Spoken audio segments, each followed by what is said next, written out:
दोस्तों, इस वीडियो में एक ऐसा राजा के बारे में चर्चा करेंगे जिसे कोई शक्ति कभी युद्ध में हरा नहीं सका। बात कर रहे हैं समुद्रगुप्त के बारे में। इस अपराजेय योद्धा की गिनती भारत के सबसे महान शासकों में होती है, इसीलिए समुद्रगुप्त को भारत का नेपोलियन कहा जाता है।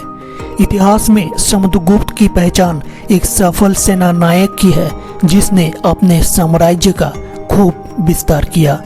सम्राट न सिर्फ युद्ध कौशल में निपुण थे बल्कि कला और संगीत पर भी समान अधिकार रखते थे। कई इतिहासकार इसी वजह से समुद्रगुप्त को अशोक से भी बेहतर सम्राट मानते हैं। समुद्रगुप्त का साम्राज्य उत्तर में हिमालय से लेकर दक्षिण में नर्मदा नदी तक, पूर्व में ब्रह्मपुत्र नदी और पश्चिम में यमुना नदी तक फैला हुआ था। समुद्रगुप्त सही मायनों में महाराजाधिराज थे। इस हिंदू सम्राट ने भारत को राजनीतिक रूप से एक किया। समुद्रगुप्त ने ही उस विकास गाथा की नींव रखी जिसे भारत का स्वर्णिम काल कहा जाता है। इतिहासकारों के अनुसार गुप्त वंश का उदय कैसे हुआ, इसका तो कोई पुख्ता जानकारी है नहीं, लेकिन ये माना जाता है कि वो एक धनी भूस्वामी परिवार से ताल्लुक रखते थे। इस वंश के पहले शासक थे चंद्रगुप्त प्रथम। उन्होंने अपने प्रभाव को बढ़ाने के लिए शक्तिशाली लिच्छवी राजवंश की राजकुमारी कुमार देवी से शादी की थी। समुद्रगुप्त इन्हीं के पुत्र थे। समुद्रगुप्त बचपन से ही काफी बुद्धिमान और तेज थे। यही कारण था कि चंद्रगुप्त प्रथम ने उन्हें अपना उत्तराधिकारी घोषित कर दिया था। लेकिन समुद्रगुप्त का राजा बनना उनके कई भाइयों को रास नहीं आया और उन्होंने समुद्रगुप्त के खिलाफ मोर्चा खोल दिया। लेकिन समुद्रगुप्त के पराक्रम के आगे कोई नहीं टिक पाया। जिस वक्त समुद्रगुप्त पाटलिपुत्र के राजा बने, उस समय भारत कई छोटे छोटे खंडों में बटा हुआ था। समुद्रगुप्त का लक्ष्य गुप्त साम्राज्य का विस्तार और राष्ट्रों को एकजुट करना था।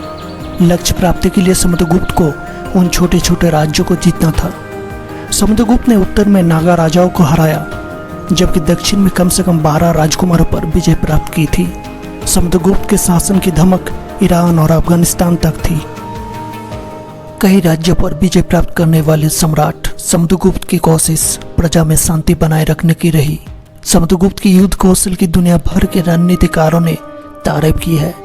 हर युद्ध में समुद्रगुप्त चतुराई और वीरता की प्रदर्शन किया। ऐसा कहा जाता है कि समुद्रगुप्त का पूरा शरीर युद्ध में मिले जख्मों से भरा हुआ था। समुद्रगुप्त ने अपने समय की सबसे बड़ी सेना तैयार की थी। कहते हैं कि उनकी सेना सदियों पहले रही मौर्य साम्राज्य की सेना से कम नहीं थी। किलबंद शहर बसाने और सीमांतवर्ती चौकियों को बहाल करना समुद्रगुप्त के कुशल नेतृत्व की एक और खासियत रही। समुद्रगुप्त के दरबार में प्रख्यात कवि हरिसेन हुआ करते थे।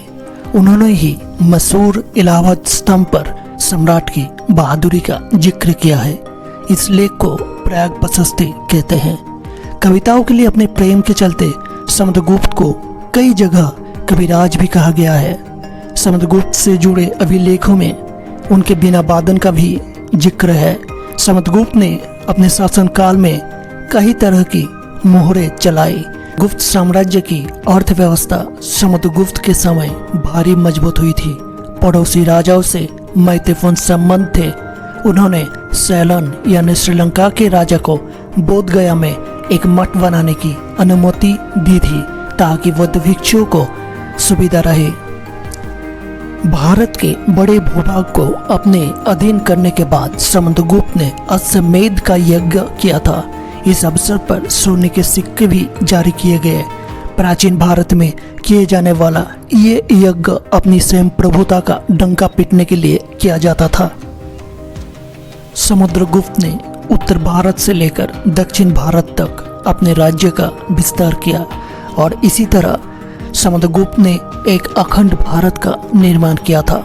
उनका शासनकाल राजनीतिक, सांस्कृतिक, सामाजिक और आर्थिक दृष्टि से बेहद महत्वपूर्ण माना जाता है। अगर वीडियो अच्छा लगा हो तो लाइक, सब्सक्राइब और शेयर जरूर कीजिएगा। मिलते हैं नेक्स्ट वीडियो में, तब तक के लिए थैंक यू।